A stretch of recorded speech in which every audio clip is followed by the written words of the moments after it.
move on to reports. Illustration. I guess from the elementary building, I just put in Iowa Test of Basic Skills results and gave you a comparison from a couple of years ago to this year. I also put some district assessment data in there. That is our own testing that we do within our district, and talked a little bit about data. And you know, we're going to do the best that we can with providing the education within the days that we are going to make up that we could have on those snow days. It's going to be tough. It's been tough for our students. It's been tough for our staff to keep up with the schedule when we had snow days, and now if you choose to make up the days during the year or at the end of the year, however that goes, it's just going to be a different kind of educational environment for them. It'll be tough. I mean, we are concerned about different aspects of both. You go too far in the summer, and students are kind of doing their summer stuff, and it's just not going to be the same educational time that we had before. But we will do our best to try and fit in the same production that we would have if we would have had the students on those snow days.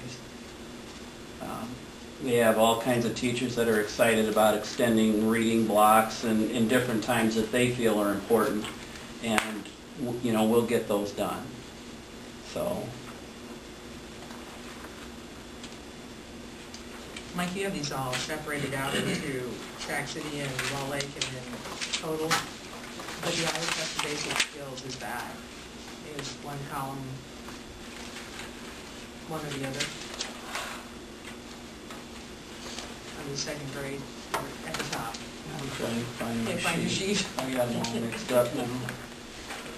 I can't understand that. The second grade, the first column is Wall Lake and Auburn, I'm guessing, because it's looking at the numbers.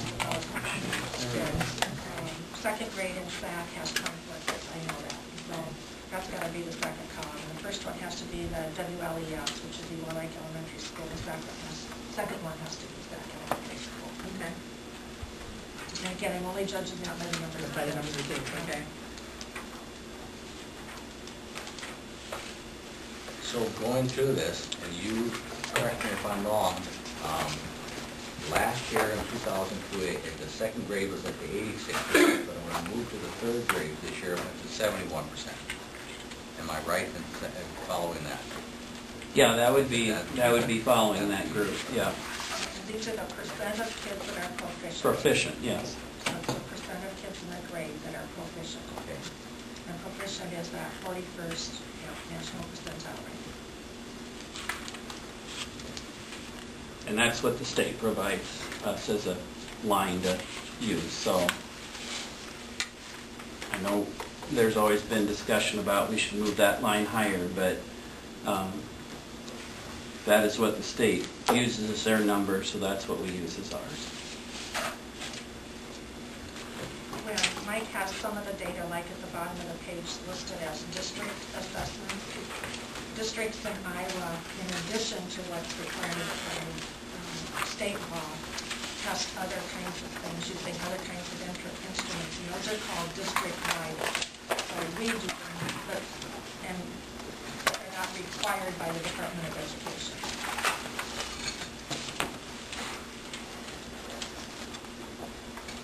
Every district has to have a district-wide assessment plan in addition to the state mandated testing.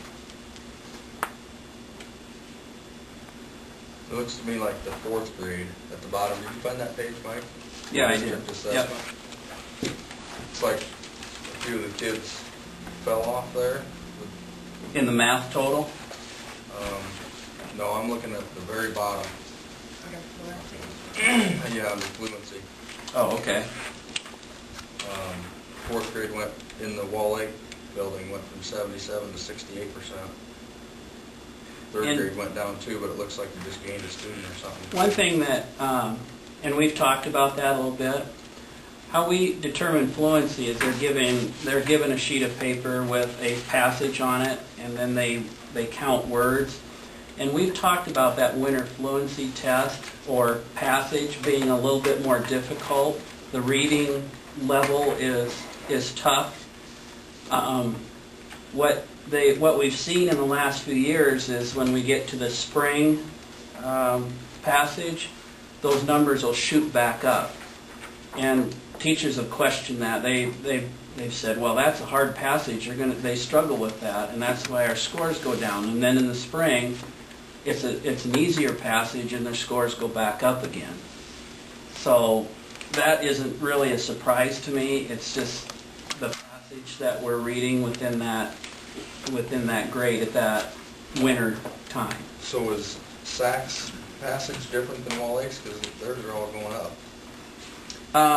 No, this year the passages are the same.